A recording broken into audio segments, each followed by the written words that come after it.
Buenos días una vez más. Buenos días a los que nos ven, nos escuchan. Estamos en el capítulo 2, versículo 7. Ahí nos quedamos, de hecho lo tocamos. Vamos a avanzar esta mañana, esperemos que podamos seguir adelante. Está hablando el escritor acerca del hombre, ese es el contexto. Dice, le hiciste un poco menor que los ángeles y le coronaste de gloria y de honra. Y lo pusiste sobre las obras de tus manos. Todo lo sujetaste bajo sus pies. ¿Sí? El escritor habla aquí de que el hombre, a través del pecado, descendió en cuanto al propósito de Dios. O sea, está hablando que el hombre es la corona de la creación, ¿no? Eso lo entendemos, ¿no? Es lo único en la creación que es a imagen y semejanza de Dios es el hombre, ¿no? Pero la caída, el pecado, lo pone en una condición por debajo del diseño original. Vamos a ponerlo de esta manera, ¿sí? Y el hombre, ¿sí? Pues perdió la vida eterna, que es lo principal que genera el pecado. El pecado, cuando entra en el hombre, lo pone en condición de la muerte, ¿no? Dice Mateo capítulo 22, verso número 30. Mateo capítulo 22, versículo número 30. Dice, porque en la resurrección ni se casarán ni se darán en casamiento, sino serán como los ángeles de Dios en el cielo. ¿Sí? Entonces, una vez que el hombre tenga su condición original, pues va a tener la eternidad, que eso es la promesa de parte de Dios, ¿no? La promesa que tenemos nosotros. Entonces, cuando habla aquí en Mateo 22:30, está hablando de que será igual a los ángeles. Los ángeles fueron creados en ese sentido de la eternidad, ¿sí? Entonces, pero sin embargo, el hombre, aún en su condición de pecado, pues está preparado para gobernar la creación por designio de Dios, ¿sí? Por eso dice coronado de gloria y de honra, ¿sí? Y el hombre es el que está por encima, está el mandato de Dios hacia el hombre es gobernar la creación. ¿Qué ha hecho hoy el pecado? Pues aún ha puesto al hombre bajo el dominio de la creación, ¿no? O sea, es una cosa impresionante, ¿no? Ahora, aquí habla de algo que es muy importante, ¿no? Dice el verso número 7, regreso al 7 y al 8. Dice, lo hiciste un poco menor que los ángeles, lo coronaste de gloria y de honra, y lo pusiste sobre las obras de tus manos. Todo lo sujetaste bajo sus pies, dice, porque en cuanto lo sujetó todas las cosas, nada dejó que no sea sujeto a él. Pero todavía no vemos que todas las cosas, dice, le sean sujetas. Obviamente ahorita, pues todavía no es el tiempo. ¿Cuándo va a venir esta parte? Hasta el momento del regreso de Cristo, ¿sí? Entonces, el escritor de Hebreos, como lo veíamos hace 8 días, está tomando como base el Salmo número 8. El Salmo número 8 habla sobre el gobierno del hombre sobre la creación. Cuando él recibe de parte de Dios el mandato de gobernar sobre la creación.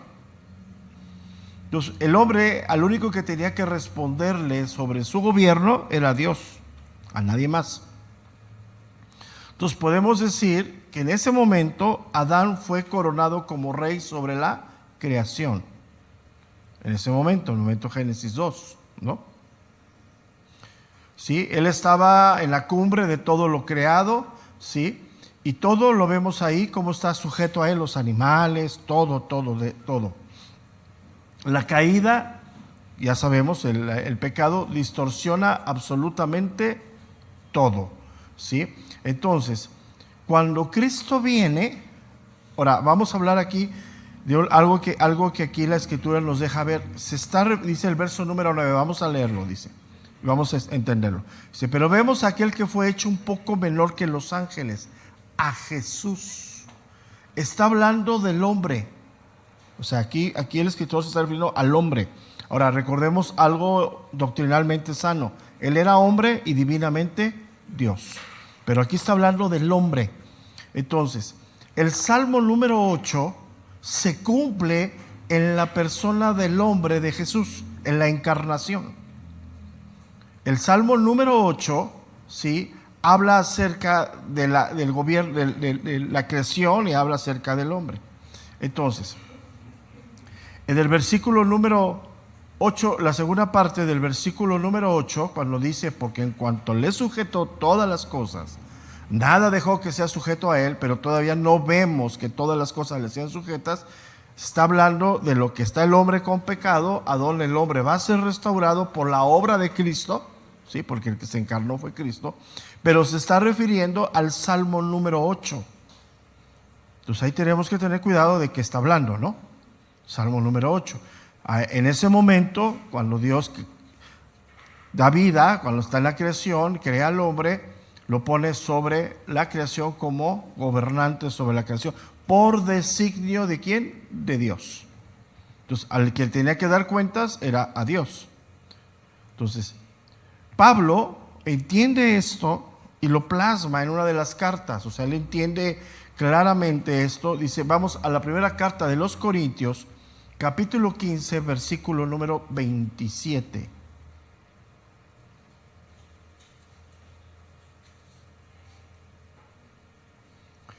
Pablo entiende perfectamente que se cumple la escritura del Salmo número 8 en la persona de Jesucristo. Vamos a ponerle de Jesús, el hombre.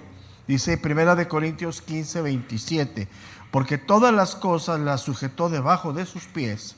Y cuando dice que todas las cosas han sido sujetadas a él, claramente se aceptó a aquel que sujetó a él todas las cosas. Entonces, ¿quién viene a cumplir esa parte de la creación del hombre en esa condición? Jesucristo. Vamos a hablarlo de Jesús, ¿no? Le hizo el Salmo 9, el versículo. Regresemos a Hebreos 2:9, ahí lo dice. Dice, pero vemos aquel que fue hecho un poco menor que los ángeles. Está hablando del hombre, ¿sí? Del hombre. A Jesús, coronado de gloria, de honra, a causa del padecimiento de la muerte, para que por la gracia de Dios gustase la muerte para todos. Aquí lo que nos deja ver que sigue vigente en esta parte, el pago del pecado es la muerte. ¿Quién tenía que morir para hacer la expiación perfecta, el pago perfecto?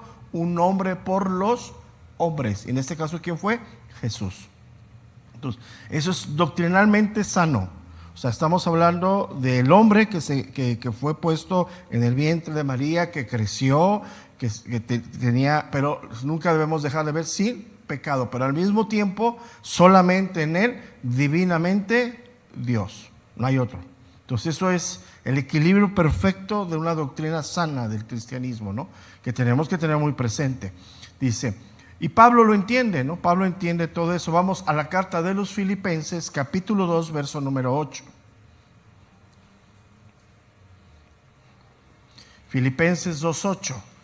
Dice, y estando en la condición de hombre, se humilló a sí mismo, haciéndose obediente hasta la muerte y la muerte de cruz. Entonces, por la causa de la muerte y de la sepultura, a lo que él iba a venir, fue hecho inferior a los ángeles por un poco de tiempo, el tiempo de su encarnación, de su ministerio. ¿Sí? Entonces, aquí vemos a Jesús, a la parte humana, presentado como el hombre que vino a cumplir lo que Adán no cumplió. O sea, no cumplió la obediencia al estar por encima. Entonces, el hombre, Jesús, se hizo carne, sufrió, murió y fue enterrado, fue totalmente sepultado. Pero una vez cumplida esa humillación, ¿sí? Y en ese momento fue inferior a los ángeles, porque los ángeles, se entiende, no fueron creados para morir. Y en ese momento él pasa al estado de exaltación, el momento de la resurrección. Entonces eso es muy importante. Hoy estamos nosotros en este tiempo bajo el gobierno de Cristo resucitado. Habla de esa expresión teológicamente sana, habla del gobierno soberano de Dios sobre todas las cosas. Entonces, cuando nosotros hablamos de un Dios exaltado vivo, hablamos del gobierno soberano de todas las cosas. Porque Él resucita para subir al cielo y sentarse a la diestra del Padre con toda majestad en las alturas. Esa es una doctrina sana del cristianismo, o sea, estamos bajo el gobierno de un Dios soberano. En este momento nada está fuera de la voluntad de Dios. Entonces, el Salmo 8 está enfocado en Cristo. Es un salmo mesiánico. Y el único que podía romper la maldición que cayó sobre el hombre era Jesús. Nadie más. Entonces, el escritor de Hebreos, aquí en el Salmo 8, nos está llevando a ese punto, ¿sí?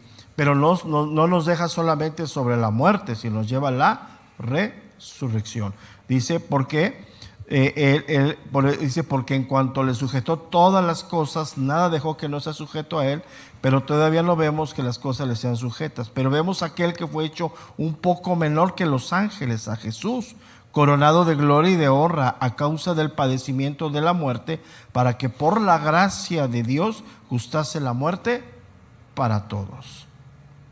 El mismo Señor Jesús habló sobre esto. Mateo capítulo 28, verso número 18. Mateo 28, 18.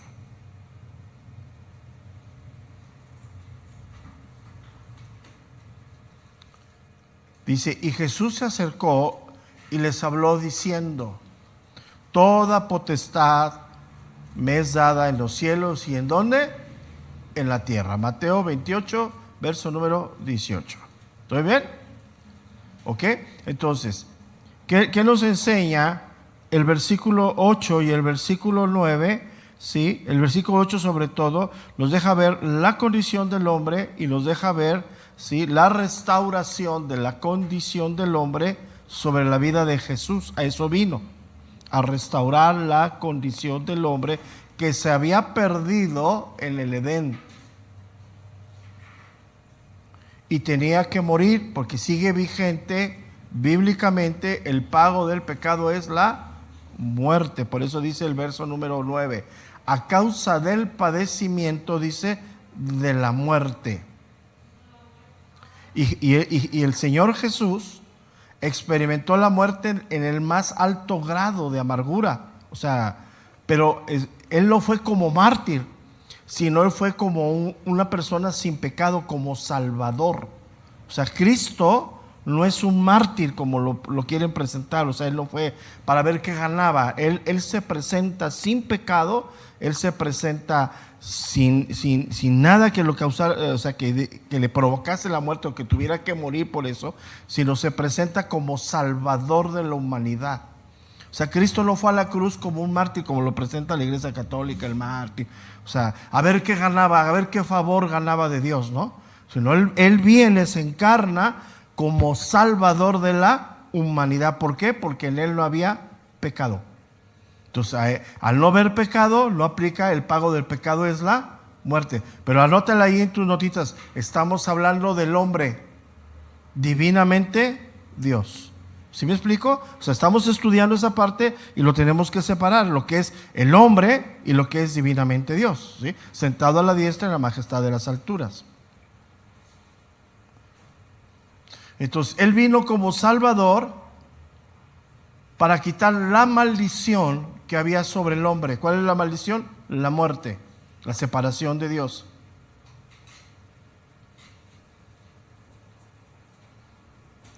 Luego dice, seguimos avanzando en el versículo número 9.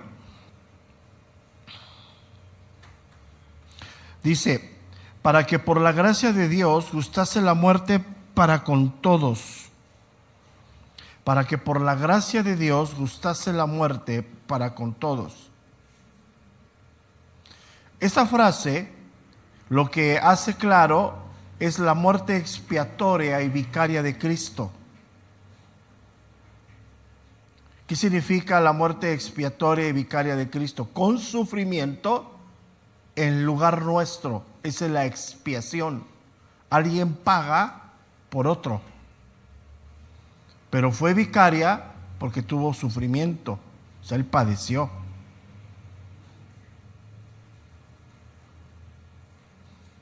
Y eso es lo que nos debe de llevar a ti y a mí a la adoración a Dios, a su exaltación, porque Él se humilló a sí mismo. O sea, él voluntariamente lo hizo, se humilló a sí mismo.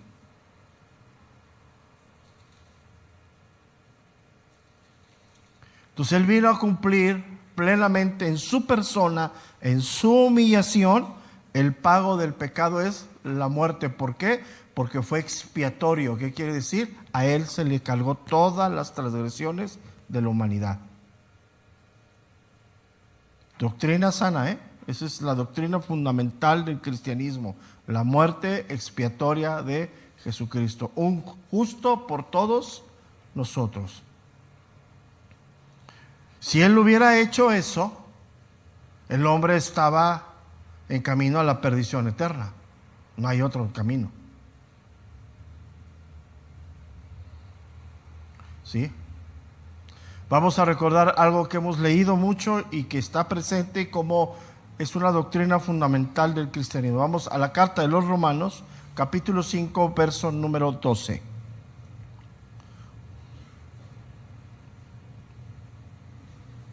El contexto es que Él gustó la muerte para con todos.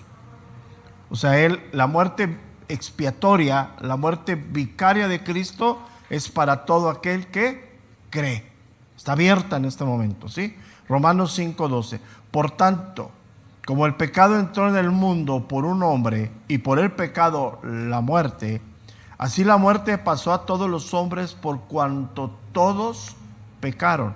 Pues antes de la ley había pecado en el mundo, pero donde no hay ley no se inculpa de pecado. No obstante, reinó la muerte desde Adán hasta Moisés, y aún en los que no pecaron a la manera de la transgresión de Adán, el cual es figura del que había de venir.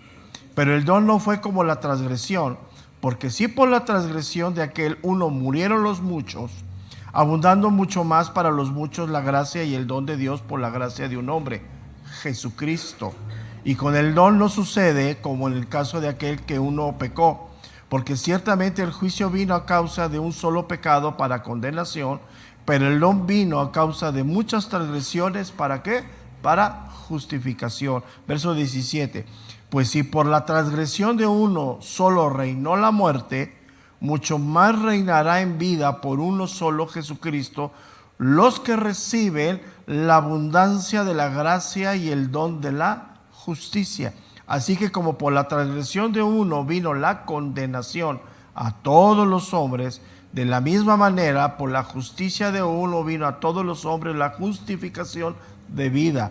Porque así como por la desobediencia de un hombre los muchos fueron constituidos pecadores, así también por la obediencia de uno los muchos serán constituidos justos.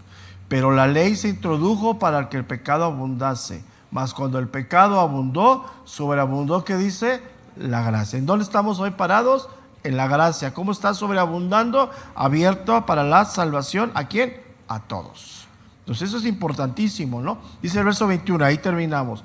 Para que así como el pecado reinó para muerte, así también la gracia reine para la justicia, para vida eterna. Jesucristo, Señor nuestro. Entonces, cuando dice aquí, regresamos a Hebreos capítulo 9, el final. Dice, para que por la gracia de Dios gustase la muerte, ¿para quién? Para con todos. Anótala ahí, la muerte vicaria de Cristo es para todo aquel que cree.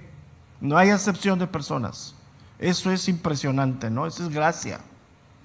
O sea, el peor hombre como tú y yo, si se arrepiente y reconoce a Cristo, alcanza salvación. Primera carta de Juan, capítulo 2, verso número 2. Aquí viene, hay muchas respuestas a muchas preguntas que hoy hay en el mundo, ¿no? Tú tienes las respuestas. Ahí está, primera carta de Juan, capítulo 2, verso número 2. Y Él es la propiciación por nuestros pecados. Y no solamente por los nuestros, sino también por los de todo el mundo. Entonces, ¿qué es lo que quiere decirnos aquí el escritor, ¿sí? Que Cristo, o sea, Jesús, vamos a poner Jesús, el hombre, vino a restaurar toda la obra de Dios. ¿Qué quiere decir? Vino a poner al hombre en la condición de la creación. Anótala ahí entre paréntesis, la vida eterna. Eso es la promesa de Dios. O sea, el hombre fue creado para la vida eterna, en la presencia de Dios. ¿Sí? Entonces, aquel que rechaza el único camino de salvación queda excluido de esto. Y sobre de él sigue vigente la maldición. El pago del pecado es la muerte. Entonces, la obra de Cristo, ya lo vamos a poner aquí y lo vamos a ir viendo durante esta carta, es suficiente. Todo totalmente suficiente. No hay más. No hay más que hacer, ¿no? Sino que es completamente suficiente, ¿no? Lo que Cristo ha hecho, hizo en la cruz por ti, por mí, y es el tiempo en donde hoy estamos, ¿no? Por eso es el tiempo agradable de Dios. Un segundito, ¿eh?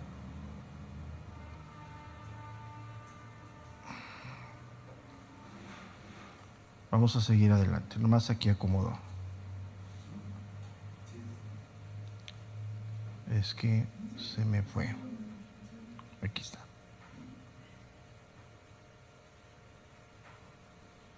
Y como yo lo estuve estudiando, no la acomodé. Dice el verso número 10. ¿Estamos ahí?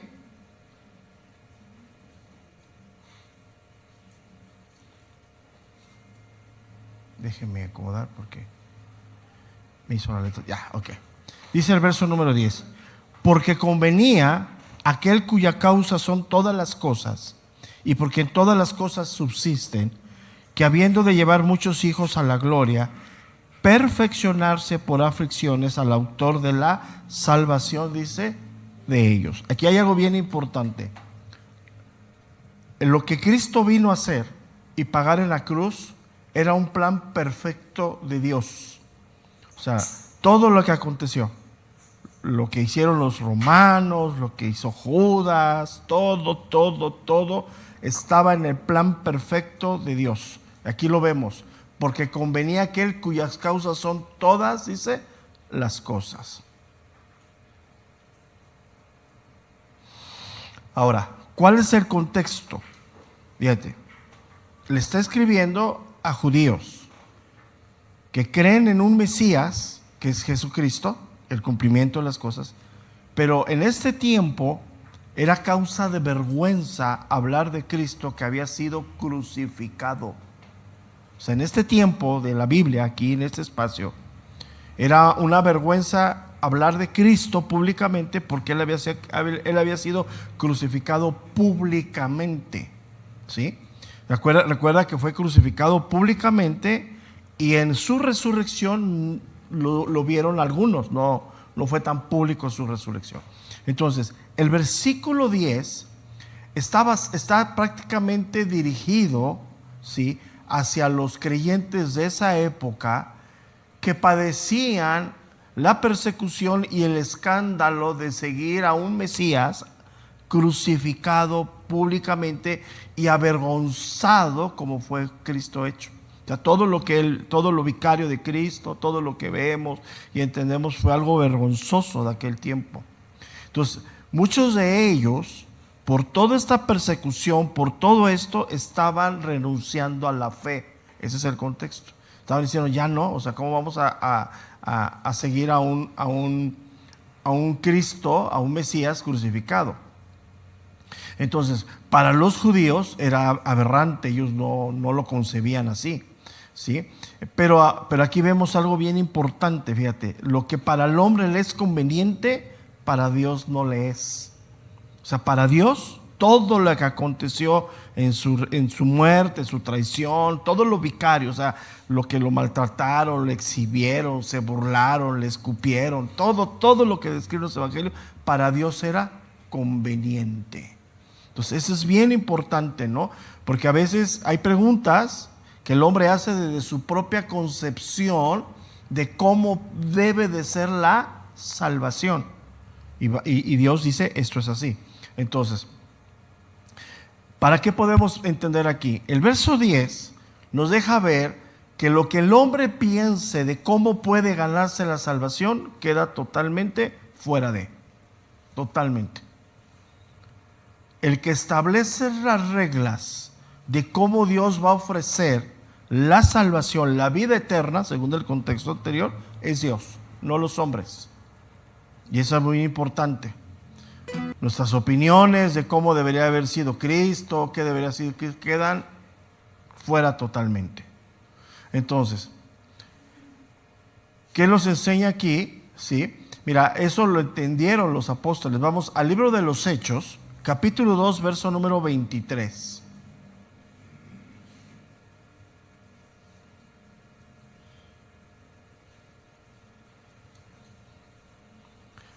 Hechos capítulo 2, versículo número 23.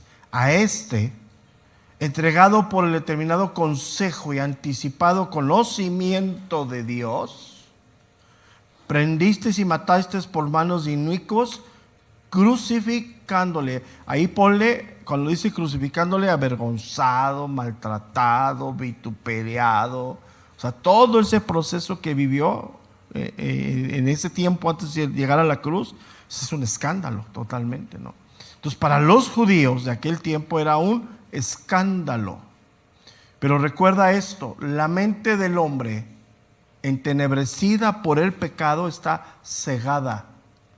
Por eso tenemos que ir a la Biblia, porque el que determina cómo es la salvación, cómo el hombre alcanza la salvación, es Dios, no los hombres. Y hoy, ¿cómo determina Dios que el hombre alcanza salvación? Por la proclamación del Evangelio. El que hace nacer de nuevo, ¿quién es? Dios. Nosotros no convencemos absolutamente a nadie. Al no entender esto, en los últimos años se han creado métodos, sistemas para alcanzar a los hombres. Totalmente erróneo. El que determina cómo es Dios. Tú proclamas el Evangelio y la palabra de Dios tiene poder para penetrar el corazón de las personas. Y tú no convences a nadie. El que convence, ¿quién es? Dios. Entonces eso es importante que lo entendamos, porque tú debes de entender que el que pone las bases, el que dice cómo, es Dios. ¿Y qué es lo que debe de incluir ese mensaje? Aquel que fue a la cruz en sustitución del pecador. Entonces nadie, ya lo leímos en Romanos, nadie es justo, todos han sido destituidos de la gloria de Dios. Entonces eso es fundamental, ¿no? O sea, toda persona tiene que... Ahora, ¿quién hace esa obra en el corazón para llevar al hombre al arrepentimiento, a reconocer? Dios, nosotros no. Entonces no los hagas llorar, no les digas que Dios les ama y que bla, bla, bla, bla, bla, bla. Ya ves que cita el Apocalipsis, está afuera tocando tu corazón. ¿Sabes de dónde viene? Recibe a Cristo en tu corazón. Del catolicismo. De ahí viene. Una frase coloquial, no, abre tu corazón. El catolicismo, ahí viene. Y si no, búscale. Es que ábrele a tu corazón a Dios. Y eso que Cristo está en mi corazón. No, o sea, todo son cuestiones del catolicismo. Hay una parte en el catolicismo que están muy, no se me va el nombre ahorita, que están muy con la música, con la alabanza, y casi parecen cristianos, ¿no? Pero no, ahí está todo. Entonces, el hombre siempre ha cuestionado en cuanto a la salvación que Dios ofrece, siempre, y lo seguirá haciendo. Siempre. Porque la mente del hombre está totalmente separada de la mente de Dios. Entonces, para ti y para mí no nos debe de interesar lo que el hombre piensa, sino lo que Dios dice. Eso es importante. Por eso no podemos establecer ningún criterio religioso, ningún método, ninguna fórmula. No existen. Yo se los digo y se me quedan bien así como, ¿a poco sí? No, es que el paso 1 y paso 2, paso 10 llora. No, pues no mientes.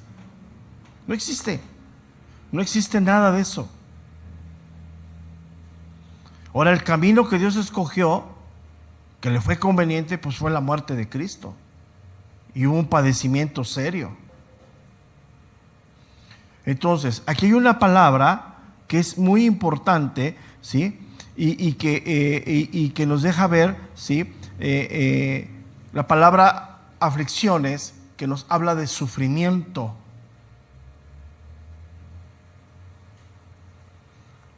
La aflicción que Cristo iba a pagar, o el sufrimiento que Cristo iba a pagar el hombre en la cruz, le convenía a Dios.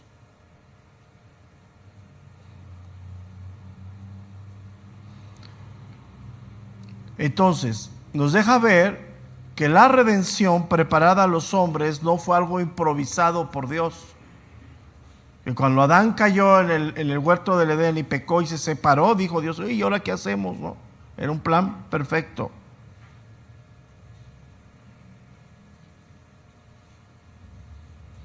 Porque el Dios que nos muestra la Biblia es omnisciente y omnipotente. Todo lo puede y todo lo sabe. Entonces, la salvación vicaria es el proyecto perfecto de Dios. Está bajo la soberanía de Dios.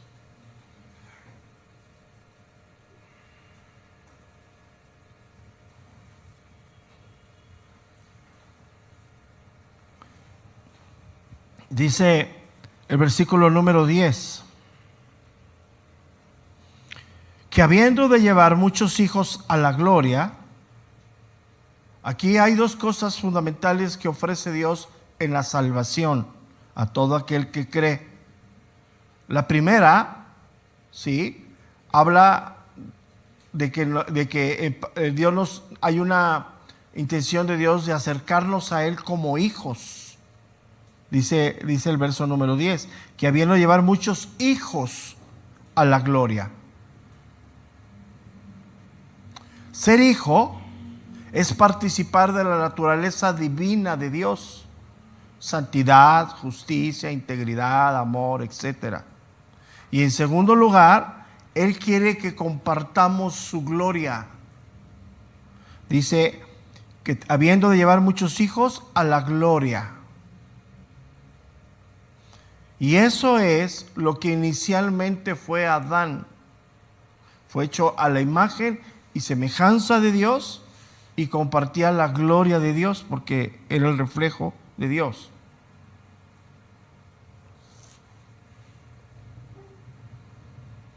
Y nosotros ahora somos hijos de Dios porque estamos en el Hijo de Dios. ¿En quién? En Jesucristo.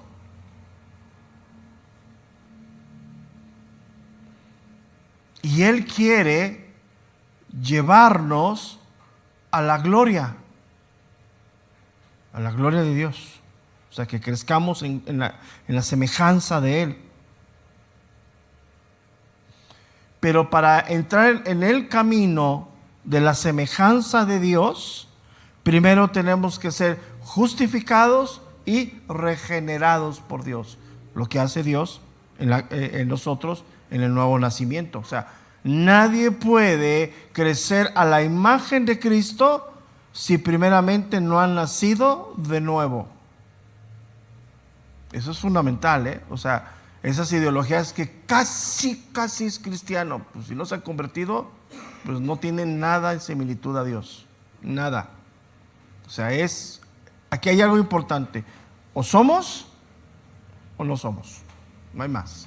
O sea, ¿eres hijo o no eres hijo? Y si eres hijo, sí, ya has sido justificado, ya has sido regenerado y estás en el proceso de la glorificación, estás en el proceso de crecer a la imagen y semejanza de Dios. Romanos capítulo 5, verso número 1.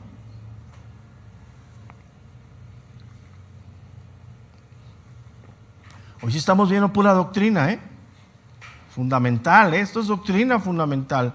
Esto lo debes de estudiar, lo debes de asimilar, lo debes de creer, y cuando vengan las dudas y las preguntas tienes respuestas. Dice Romanos 5:1, justificados pues por la fe, tenemos paz para con Dios por medio de nuestro Señor Jesucristo, porque también tenemos entrada por la fe a esta gracia en la cual estamos, ¿qué dice? Firmes, y nos gloriamos en la esperanza de la gloria ¿de quién? De Dios. Entre más entiendas que Dios te está transformando y renovando, más firmeza tienes. Te estás creciendo a la imagen y semejanza de Dios. Ahora, hay un contexto aquí: sufrimiento, padecimiento. Vamos a llegar ahorita ahí, que es algo que también no queremos. O sea, no es fácil. O sea, ya Dios hizo lo soberano en nosotros y entramos en ese camino, ¿sí? Para llegar a la plena glorificación, a la imagen y semejanza de Cristo. Pero nosotros, para que me entiendas, ya nos sacó de Egipto. Estamos en donde, en el desierto. Un poquito de historia para llegar a la tierra prometida. ¿Cuál es la tierra prometida? Nuestra glorificación plena a la imagen de Dios. ¿Cuándo va a ser eso? Cuando Cristo venga, va a ser todo eso. Ya sea que muramos, esperaremos, pero aún, ¿cuándo va a ser? Hasta que Cristo venga. Primera carta de Juan, capítulo 3, verso número 2.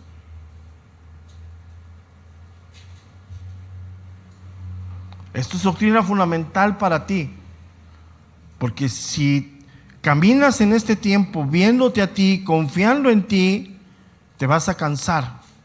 Pero si caminas en este tiempo dependiendo de Dios, creyendo lo que Dios está haciendo en ti, vas a perseverar. Son cosas bien diferentes, Dice 1 de Juan 3:2, amados, ahora somos hijos de Dios. Fíjate, o sea, quiero que entiendas esto. Y aún no se ha manifestado lo que hemos de ser. ¿Qué es lo que hemos de ser?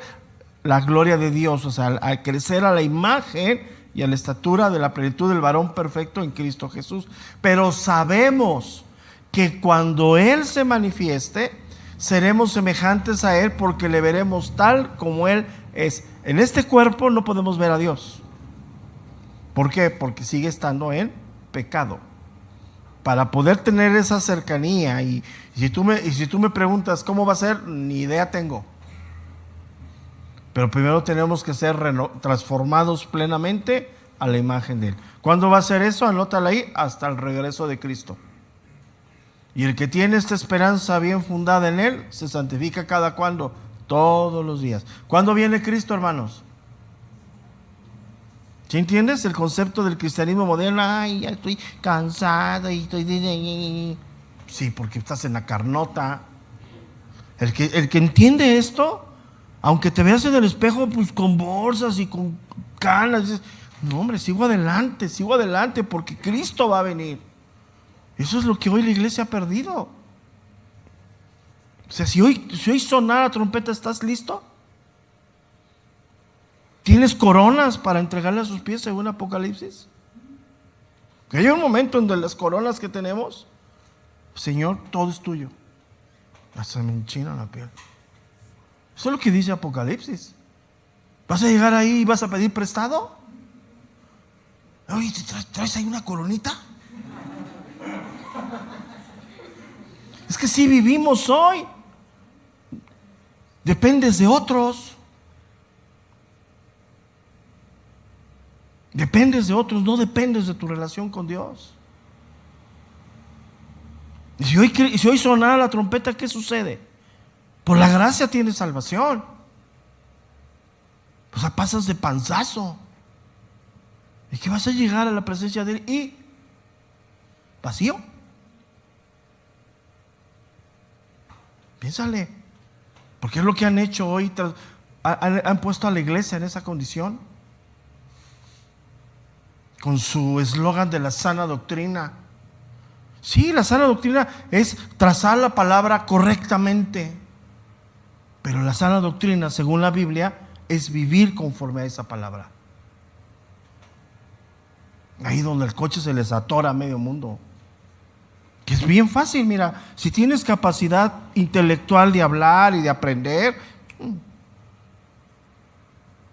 pero no solamente en dependencia de Dios puedes vivir conforme a esto. Solamente. Y ahí es donde estamos. Segunda de Corintios 4:6.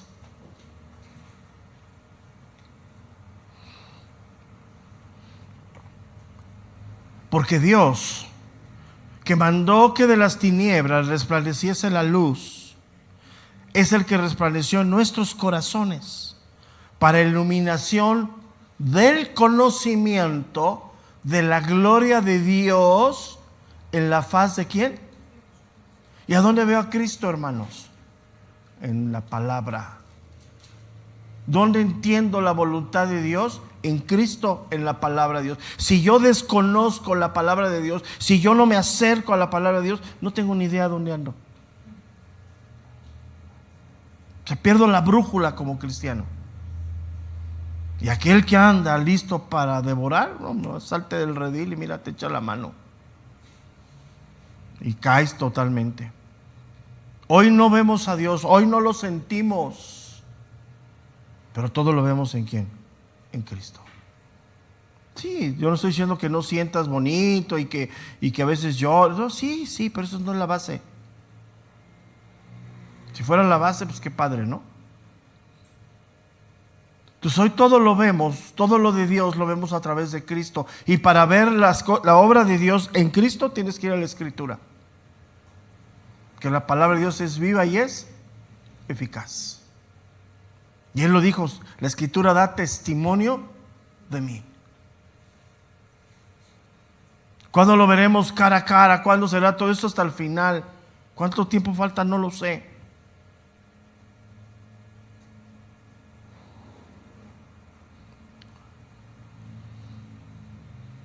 Por eso Él nos hizo toda la obra en nosotros y lo que hoy estamos en el camino de la glorificación. Él quiere restaurar toda la humanidad como fue creado el hombre en nosotros. Y las pruebas son parte de ese tratamiento de Dios. Romanos 8:29 está ahí.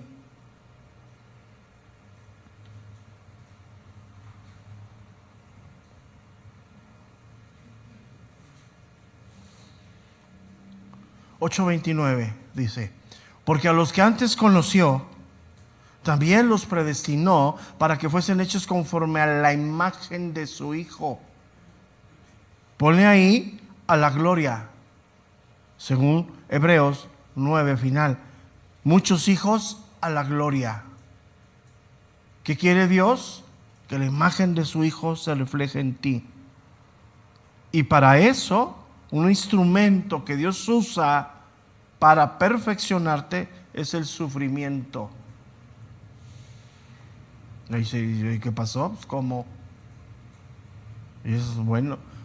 Dice, entonces, y esa gloria la disfrutaba Adán antes de la caída.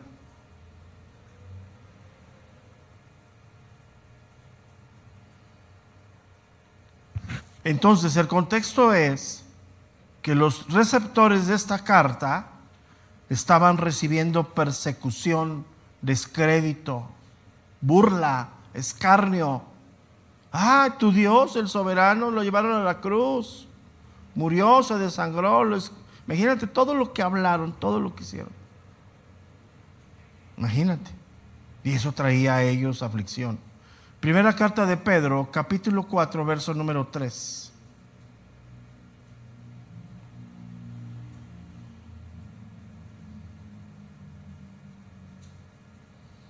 Primera de Pedro, capítulo 4, verso número 3. Sino gozaos por cuanto sois partícipes de los padecimientos de Cristo, para que también en la revelación de su gloria os gocéis con gran, ¿qué dice? Alegría. ¿No estoy bien? Primera de Pedro 4:13. ¿Dije 4:3? No. 4:13. Primera de Pedro 4:13. Sino gozaos por cuanto sois partícipes de los padecimientos de ¿quién? De Cristo. Ay, qué difícil es gozarte cuando eres perseguido, ¿no? Dice, para que también en la revelación de su gloria os gocéis con gran, ¿qué dice? Alegría. La segunda parte de Primera de Pedro 4:3 está hablando de la segunda venida de Cristo. Hoy está hablando de que somos partícipes de los padecimientos de Él. Entonces regresamos a a Hebreos, el final de Hebreos, el 10, perfeccionarse por aflicciones al autor de la salvación de ellos. Esta palabra, perfeccionarse, significa cumplir, acabar.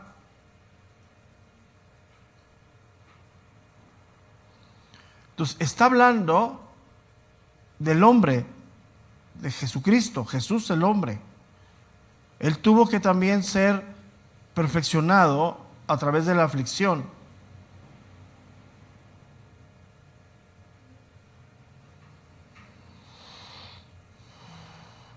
Ahora, cuando dice aquí al autor de la salvación de ellos, en el griego esta expresión autor significa alguien que va delante del camino. Eso significa.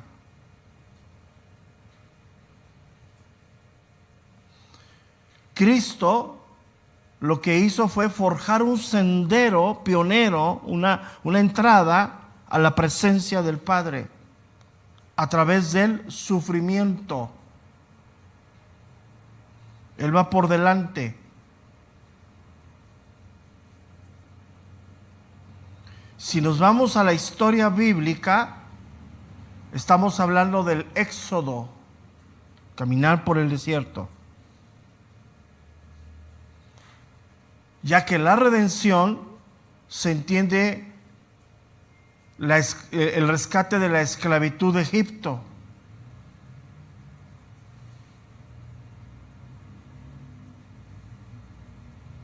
Entonces la salvación, tomando la historia de Israel, tiene un comienzo en Egipto, sigue un proceso en el desierto hasta llegar a la tierra prometida. Tú y yo hoy hemos sido rescatados de Egipto, y ¿en dónde estamos el día de hoy? En el desierto. En la esperanza de llegar ¿a dónde? A la tierra, que es la salvación, la plena transformación nuestra. Así como Moisés tuvo que acompañar al pueblo de Israel en su peregrinaje, era el líder, iba adelante, guiaba al pueblo. Así es Cristo para nosotros. Él está dirigiendo el camino, nos está enseñando el camino hacia la gloria.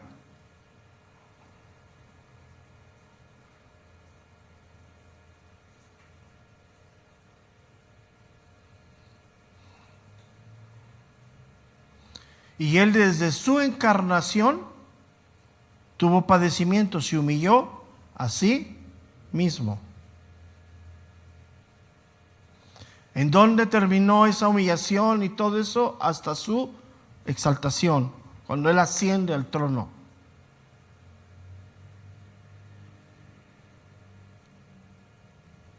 Y Él nos salva a nosotros, primeramente matando nuestra vieja naturaleza en la cruz, por medio de su expiación, justificándonos, y de ahí Él nos da el Espíritu de Dios como guía en este desierto. Si tomamos la historia, Cristo fue la Pascua, y ahí sigue el peregrinaje.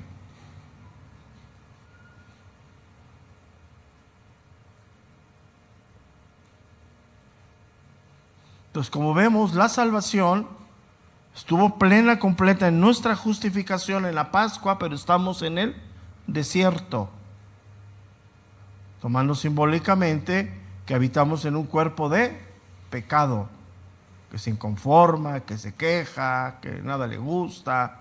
Es una lucha seria. Entonces, podemos decir que tú y yo hemos salido de Egipto, hemos cruzado el mar y estamos a la otra orilla. Ahí estamos. Ahí vamos caminando con Dios en este desierto.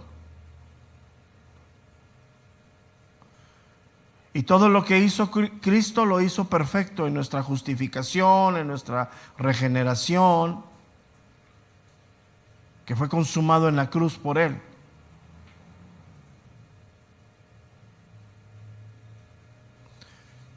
Entonces, el desierto a través de las aflicciones trae madurez y crecimiento a nuestra vida para poder llegar a nuestro destino. ¿Cuál es el destino? Cuando Cristo venga, todavía no se ha completado.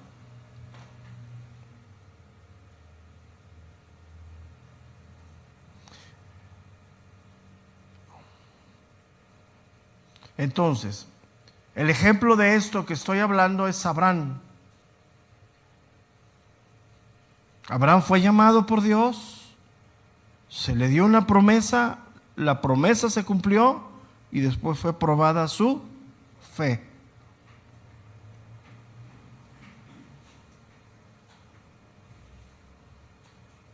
Y la vida de Abraham, que pone muy bien Pablo en la carta de los Romanos, nos la deja ver.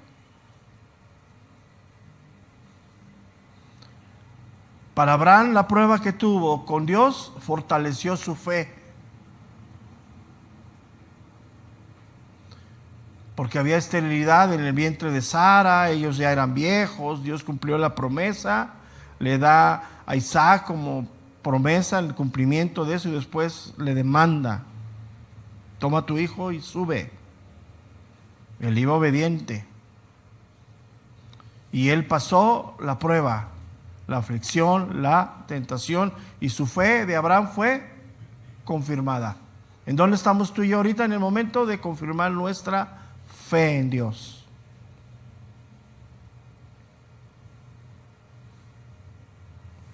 Y es serio esto, ¿eh? Muchos se quedan ahí troncados. A muchos les entra agua al yate, a la lancha y boom, van para abajo. Ten mucho cuidado. Ahora, por ejemplo, ¿en qué momento creces más? ¿Cuando todo está tranquilo o cuando estás en aflicción? Y el crecimiento, ouch, le puedes hacer, duele. Entonces, eso es importante. ¿Por qué? Porque lo que dice aquí, que perfeccionarse por aflicciones al autor de la salvación, dice, de ellos. Ahora, Cristo iba por delante, nos enseña el camino del sufrimiento, el camino de aceptar la voluntad de Dios, el camino de la humillación para buscar la voluntad de Dios. Y si somos sensatos tú y yo, pues crecemos más en el tiempo de aflicción.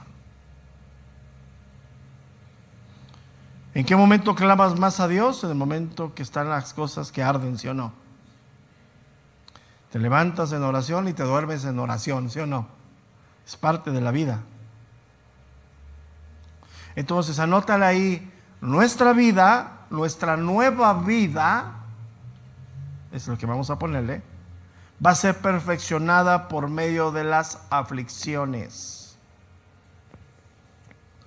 Por eso el pionero, que es Cristo, experimentó lo mismo. Él es el forjador de nuestro camino.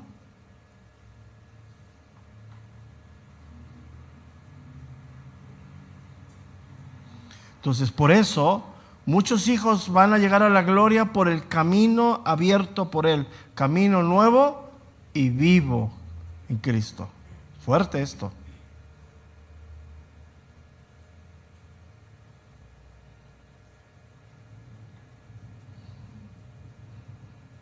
Ahora, la pregunta que dejo aquí, ¿pecamos tú y yo, sí o no? ¿Sí o no? ¿Tú tienes una naturaleza divina en ti y una carne, sí o no? Tienes un viejo hombre y un hombre nuevo y un viejo. Ahora, cuando pecas, ¿con quién pecas? Con el viejo. El nuevo, según Dios, es santo. Y está la lucha aquí adentro, entre lo nuevo y el viejo. ¿A quién alimentas? ¿A quién le das fuerza? Es el que va a gobernar en tu vida. ¿Sabías que por eso es que somos santos? Por esa nueva naturaleza tenemos entrada a la presencia de Dios en oración. porque nadie podía entrar con la vieja naturaleza nada más. Pero seguiremos tú y yo aquí batallando. Y para que este hombre externo no gobierne, tenemos que pasar por la aflicción. Porque volvemos al mismo punto. Cuando está la aflicción, ¿te la pasas de rodillas, sí o no? ¿Sí o no? ¿Quién prevalece? ¿El viejo o el nuevo? El nuevo. Y cuando todo está bien, pues ahí anda en la carnita, ¿no? ¿Te fijas? Cómo el plan de Dios es perfecto. Y ahí vienen muchos cuestionamientos. Ay, si eres cristiano, ¿por qué padeces tanto? Pues sí, porque soy hijo. Nada más. Entonces, eso lo vamos a ver dentro de 8 días, porque tenemos que entender, sí, la palabra perfeccionarse. ¿Qué está hablando ahí? Porque aquí no está hablando de la perfección moral. Sí, está hablando de madurez.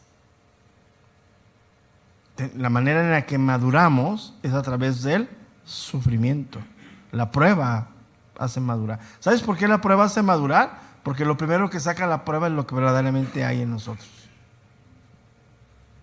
O sea, normalmente la prueba llega de repente. ¿Y qué es lo que sale de ti? De tu boca, arañas y cien pies y todo lo demás, ¿no? Ya después como que entra el nuevo hombre y pero es normal. Entonces, ¿por qué? Porque está hablando de Cristo. Vamos a terminar. Dice, perfeccionarse por las aflicciones al autor de la salvación de ellos. Sí está hablando de Cristo, pero Él es el pionero perfecto, ¿sí? Sin pecado, ¿sí? Que nos está enseñando a nosotros el camino a seguir a través de la aflicción. Ahora, el contexto es, ¿a quién le pareció bien todo esto en la persona de Cristo? A Dios. ¿A quién le parece bien que tú y yo padezcamos en ese tiempo? A Dios. Porque el que verdaderamente conoce el corazón, ¿quién es? Y eso mañana lo vamos a ver en Romanos. Está tremendo, ¿eh? ¿Sabes por qué deja Dios a los hombres en sus pensamientos? Que la Biblia habla de que les dio espíritu de estupor, ojos que no ven, y tomando el contexto de Faraón. ¿Por qué los deja ahí? Porque Dios tan conoce el corazón, que Dios sabe que ya está tan adentro el pecado, tan serio, que ya no alcanza ni siquiera a ver la salvación que Dios da. O sea, el nivel de corrupción que solamente, escúchame bien, ve Dios. Nosotros no. Nosotros vemos por fuera, ¿no? Y juzgamos por fuera, pero ¿quién ve el corazón? Entonces, por eso a muchos, aún escuchando el evangelio y viendo la gloria, la revelación de Dios, es tanta la corrupción en ellos como Faraón, se pierden. Pero es la condición del hombre, no de Dios. Es una locura eso, porque Dios conoce absolutamente todo. Dios no ve, Dios ve todo, pero Dios no mide lo que hablamos. Él sabe que lo que hablamos de dónde viene. Y el único que puede ver verdaderamente lo que hay aquí adentro, ¿quién es? Dios. Entonces eso rompe todas las doctrinas modernas, que a mí Dios me escogió por bueno, ¿no? Y que a este sí, a este no, a este sí, no. Ese es bajar la soberanía de Dios a los conceptos del hombre. Dios no escoge selectivamente, pero Él conoce perfectamente el corazón. ¿Y sabes quién lo profetiza así, abiertamente? Isaías. Él de esa profecía. En el libro de Isaías está. Pablo toma del libro de Isaías y lo trae al presente. ¿Dios conocía que la mayor parte del pueblo de Israel tenía ese nivel de corrupción? Sí. Por eso habla de un remanente. Ya ves que hoy en día, para muchos, que haya mucha gente en la iglesia es bendición. Y cuando hay 3, 4 ovejitas, ni Dios te ayuda, ¿no? Conceptos erróneos, populismo, totalmente. Porque con 12 hombres Dios trastornó al mundo. No necesitó multitudes. Las multitudes que lo seguían se quedaron postrados en el camino. Solamente 11, 12 con Pablo, ¿no? Hizo que el mundo se transformara. Como lo dije el jueves, Dios y tú hacen mayoría. Pero ya ves los conceptos humanos de hoy. Si Dios nos da vida, nos vemos mañana. Dios les bendiga a todos. Ya me pasé 10 minutos.